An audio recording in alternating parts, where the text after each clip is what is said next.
मैंने नहीं पढ़ी है। ओम शांति। आज मीठे बाबा के ओके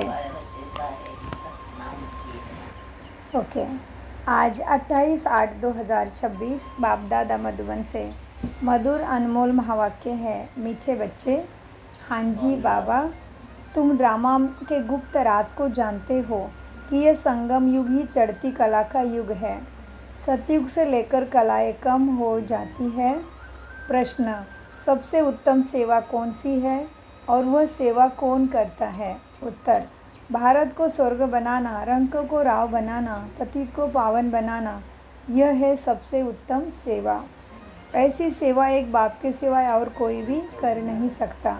बाप ने ऐसा महान सेवा की है। बाप ने ऐसी महान सेवा की है, तब तो बच्चे उनकी इज्जत करते हैं। सबसे पहले सोमनाथ का मंदिर बनाकर उनकी पूजा करते हैं। गीत चला है, आखिर वह दिन आया आज। ओम शांति। मीठे मीठे रूहानी बच्चों ने यह गीत सुना। जैसे आत्मा गुप्त है और शरीर प्रत्यक्ष है। आत्मा इन आँखों से देखने में आती है, इनकॉग्निटो है ज़रूर, परंतु इस शरीर से ढकी हुई है। इसलिए कहा जाता है आत्मा गुप्त है। आत्मा खुद कहती है, मैं निराकार हूँ, यहाँ साकार में आकार गुप्त बनी हूँ।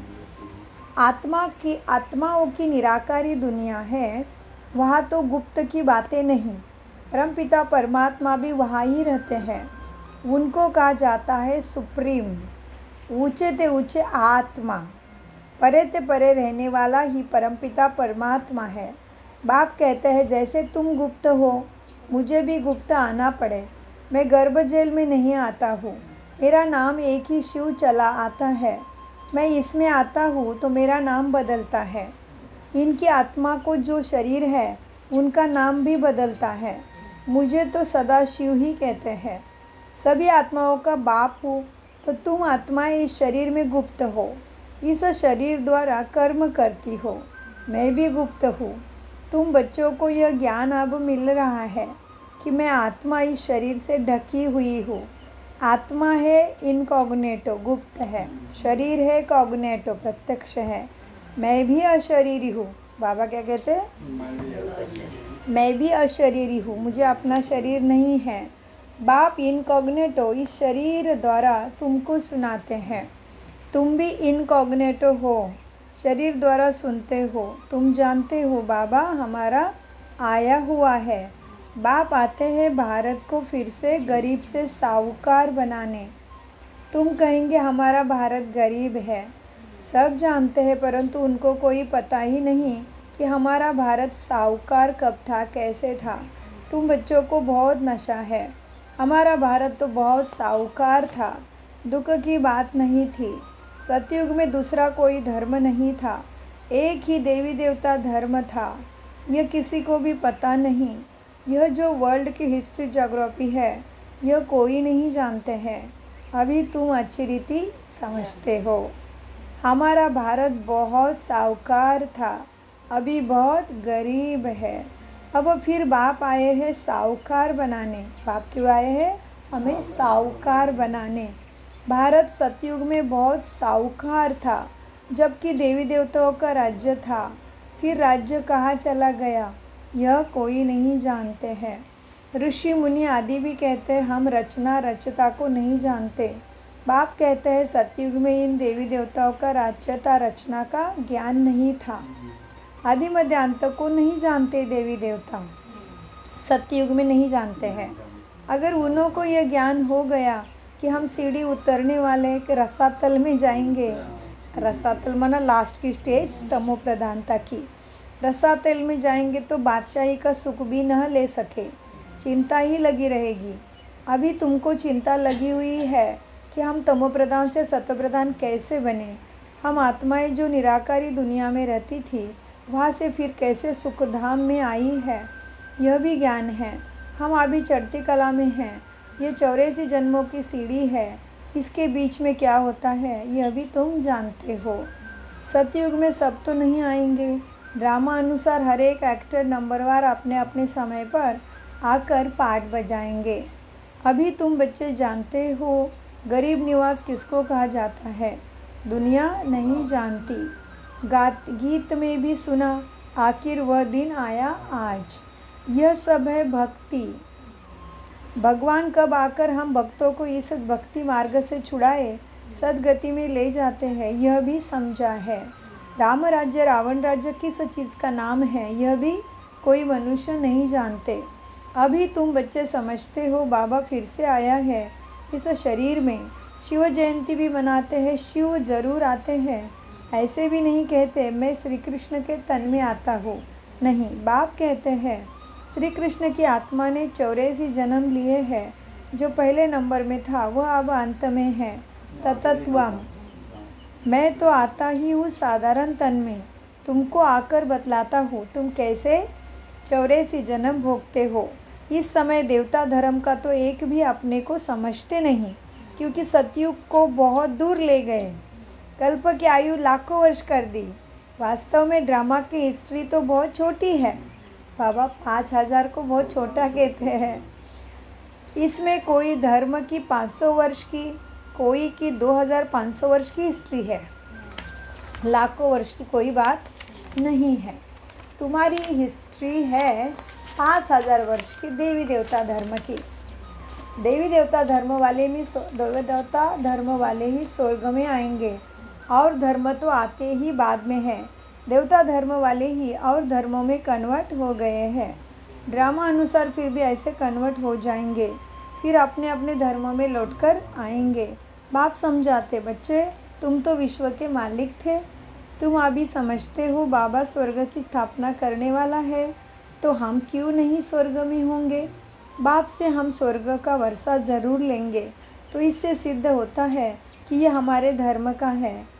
जो नहीं होगा वह आएंगे ही नहीं, कहेंगे पराये धर्म में क्या जाए, क्यों जाए।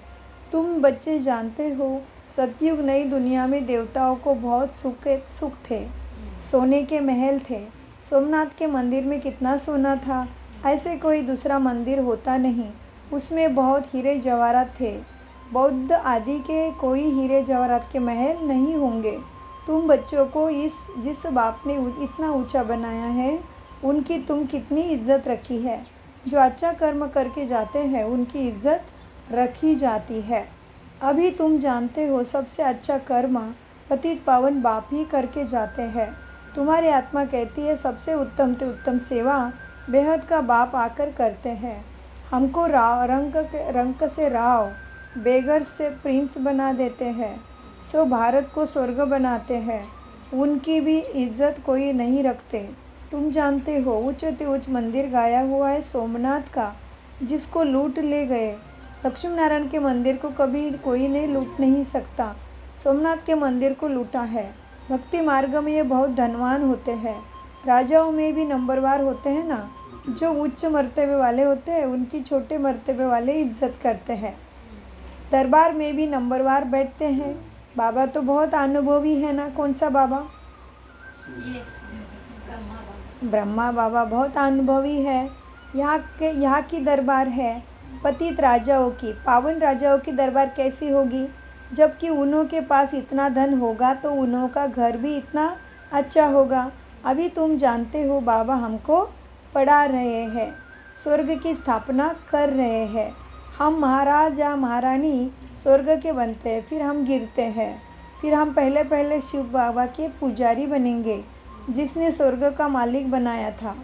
हम उनकी पूजा करेंगे। वो हमको बहुत साहूकार बनाते हैं। अभी भारत कितना गरीब है, आगे इतना गरीब नहीं था, बहुत खुशी में रहते थे। जो ज़मीन 500 रुपये में ली थी वह आज 5000 में भी नहीं मिलती है।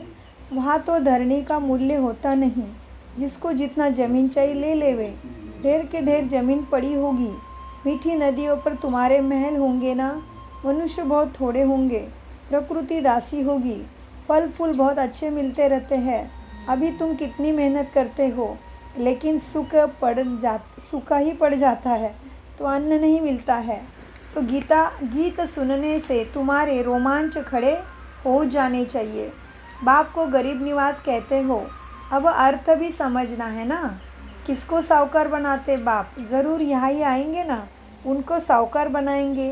तुम बच्चे जानते हो हमको बाबा पतित से पावन बनाते हैं। तुम बच्चे जानते हो हमको पावन से पतित बाबा बनाने 5000 वर्ष में आते हैं और हमें पावन बनने में 5000 वर्ष लगे हैं। तुम जानते हो अभी फिर फट से बाबा पतित से पावन बनाते हैं, तुम्हें ऊंचा ते ऊंचा बनाते हैं। 1 सेकंड में जीवन मुक्ति मिल जाती है। कहते बाबा हम आपके हैं। बाबा कहते बच्चे तुम तो विश्व के मालिक हो। बच्चा पैदा हुआ और वारिस बना, कितनी खुशी होती है, लेकिन बच्चों को देख चेहरा ही उतर जाता है। यहाँ तो सभी आत्माएं बच्चे हैं। हाँ बच्ची, ओहो, मतलब लौकिक में लड़की होती है तो चेहरा उतर जाता है, ऐसा कर तो दुखी हो जाते हैं। हाँ, लेकिन बच्ची को देख चेहरा ही उतर जाता है। यहाँ तो सभी आत्माएं बच्चे ही हैं। हम स्वर्ग के मालिक बन गए। अभी पता पड़ा है कि हम 5000 वर्ष पहले स्वर्ग के मालिक थे। बाबा ने ऐसा बनाया था।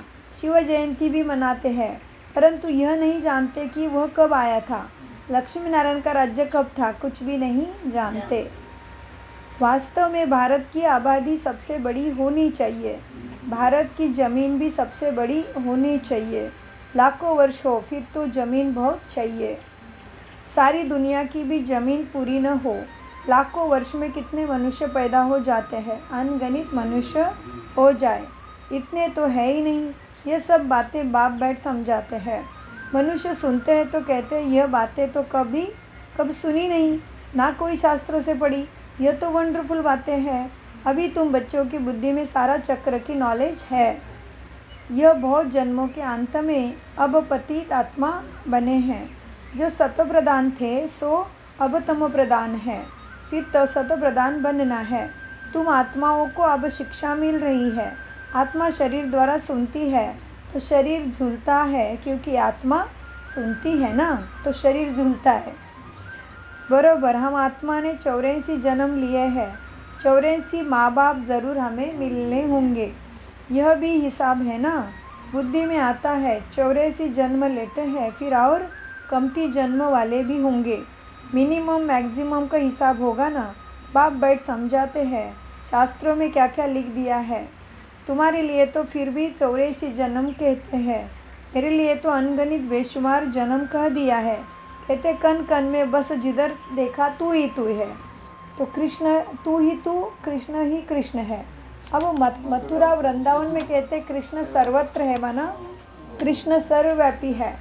अब राधे पंथ वाले भी कहेंगे राधे ही राधे, कहेंगे हम राधे स्वामी हैं, कृष्ण स्वामी, और वह राधे को मानते हैं। जिधर देखता हूँ राधे ही राधे, तुम भी राधे हम भी राधे। हाँ, अब बाप बैठ समझाते हैं तो हम कौन है? शिव स्वामी, वो कृष्ण, वो कहते हम राधा स्वामी के हैं, वो कहते कृष्ण स्वामी के, तो हम किसके? शिव स्वामी हमारा मालिक है शिव। हाँ, अब बाप बैठ समझाते बराबर, मैं गरीब निवाज हूँ ना, भारत ही सबसे साहूकार था, अभी सबसे गरीब बना है, इसीलिए मुझे भारत में ही आना पड़े। यह बना बनाया ड्रामा है, इसमें ज़रा भी फ़र्क नहीं हो सकता। यह ह्यूज ड्रामा है। ह्यूज माना बड़ा, प्रचंड। ड्रामा जो शूट हुआ वो हुबेहूब रिपीट होगा। ड्रामा का भी पता होना चाहिए। ड्रामा माना ड्रामा, वो होता है हद का ड्रामा, यह है बेहद का ड्रामा। इसके आदि मध्य अंत को कोई नहीं जानते। तो गरीब निवाज निराकार भगवान को ही मानेंगे, श्री कृष्ण को नहीं मानेंगे। श्री कृष्ण तो धनवान सतयुग का प्रिंस बनता है, श्री कृष्ण तो धनवान सतयुग का प्रिंस बनता है। भगवान को तो अपना शरीर है नहीं, वह आकर तुम बच्चों को धनवान बनाते हैं, तुमको राज्यों की शिक्षा देते हैं। वह भी पढ़ाई से बैरिस्टर आदि बनते हैं, फिर कमाई करते हैं। बाप भी तुमको अभी पढ़ाते हैं। तुम भविष्य में नर से नारायण बनते हो, तुम्हारा जन्म तो होगा ना। ऐसे तो नहीं कि स्वर्ग कोई समुद्र से निकल आएगा, नहीं। श्री कृष्ण ने भी जन्म लिया ना। कंसपुरी आदि तो उस समय नहीं थी। श्री कृष्ण का कितना नाम गाया जाता है, उनके बाप का नाम ही नहीं है। उनका बाप कहाँ है? कौन है श्री कृष्ण का नाम बाप? हाँ, पतित के कारण उनका नाम शिव बाबा ही सब ज्ञान में, कथा कीर्तन नहीं। कृष्ण का बाप कौन है असली? शिव बाबा है।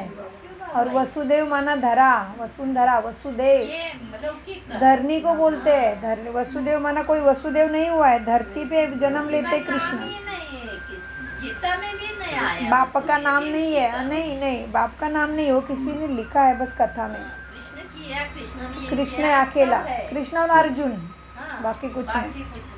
युद्ध ही युद्ध, लड़ाई लड़ाई, कृष्ण अर्जुन पांडव। बाबा कहते हैं देखो, जरूर राजा का बच्चा होगा ना, वह बड़े राजा के घर में जन्म होता है, परंतु वह पतित राजा होने के कारण उनका नाम थोड़ी होगा। श्री कृष्ण जब है तब थोड़ी पतित भी रहते हैं। अच्छा, श्री कृष्ण जब है तब थोड़े पतित भी रहते हैं। इधर सब हम जन्म देके जाएंगे महान आत्मा को ही। श्री कृष्ण जब है तब थोड़े पतित भी रहते हैं। जब वह बिल्कुल खलास हो जाते हैं तब वो फिर कृष्ण गद्दी पर बैठते हैं, अपना राज्य ले लेते हैं। तभी ही उनका संवत शुरू होता है। लक्ष्मी नारायण से संवत शुरू होता है। जब बड़े होके राज्य गद्दी पे बैठेंगे तभी 111 शुरू होगा। तो जब वह नारायण से संवत शुरू होती है, तुम पूरा हिसाब लिखते हो, इनका राज्य इतना समय, इनका राज्य इतना समय, तो मनुष्य समझेंगे यह तो कल्प की आयु बड़ी हो ही नहीं सकती। तभी मनुष्य समझेंगे कि लाखों वर्ष की आयु कल्प की नहीं हो सकती। 5000 वर्ष का ही पूरा हिसाब है। अच्छा, मीठे मीठे सिकिलदे बच्चों प्रति माता पिता बाप दादा का याद प्यार और गुड मॉर्निंग। रूहानी बाप की रूहानी बच्चों को नमस्ते। हम रूहानी बच्चों की रूहानी बाप दादा को याद प्यार गुड मॉर्निंग नमस्ते। प्यारे बाबा नमस्ते। हमें सतबुद्धि से, आत्माभिमानी स्थिति से सच्ची गीता ज्ञान को समझते, धारण करते और कराते।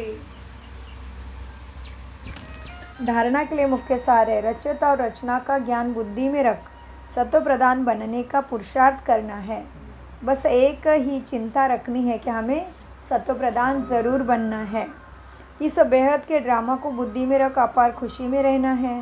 बाप समान इज्जत पाने के लिए पतितों को पावन भी बनाने की सेवा करनी है। वरदान।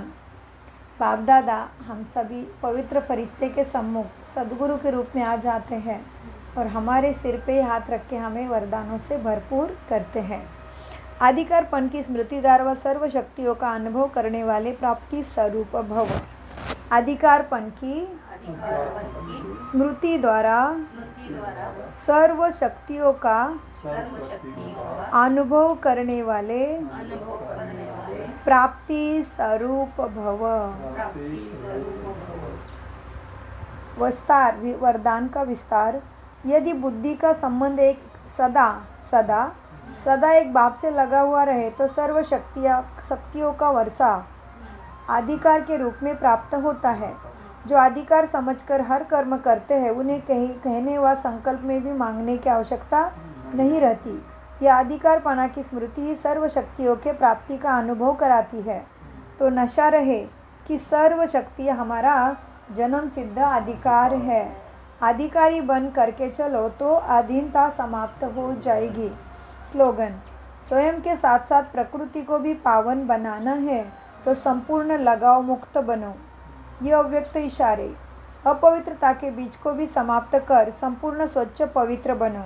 अगर पवित्रता का नियम पक्का है तो लगाव मुक्त, ईर्ष्या मुक्त, क्रोध से मुक्त बनो।